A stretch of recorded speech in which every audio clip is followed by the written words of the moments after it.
അപ്പോൾ എന്തായാലും 62ാമത് Thrissur exhibition, Thrissur Pooram exhibition തുടങ്ങാൻ പോവാണ്.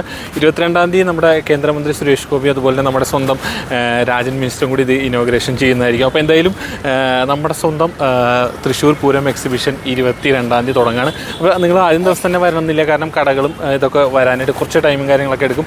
അപ്പോൾ എന്തായാലും ഉദ്ഘാടനത്തിനോടനുബന്ധിച്ച് നിങ്ങൾക്ക് കാണാം, മുകളിലായിട്ട് നമ്മുടെ തെക്കേ ഗോപുരനടയുടെ ആ ഒരു ചിത്രം അല്ലെങ്കിൽ ആ ഒരു ഹൈലൈറ്റാണ് ഇപ്രാവശ്യം മികച്ചതായിട്ട് നിൽക്കുന്നത് കേട്ടോ. അപ്പോൾ എന്തായാലും നമുക്ക് ഓരോന്നായിട്ട് നോക്കാം. തൃശ്ശൂർ പൂരം എക്സിബിഷൻ പൂരം തുടങ്ങുന്നതിന് 1 മാസം മുമ്പ് തന്നെ തുടങ്ങും. പാറമേക്കാവ്, തിരുവമ്പാടി ദേവസ്വങ്ങളെ സംയുക്തമായിട്ടാണ് നമ്മുടെ ഈ ഒരു എക്സിബിഷൻ നടത്തുന്നത് കേട്ടോ.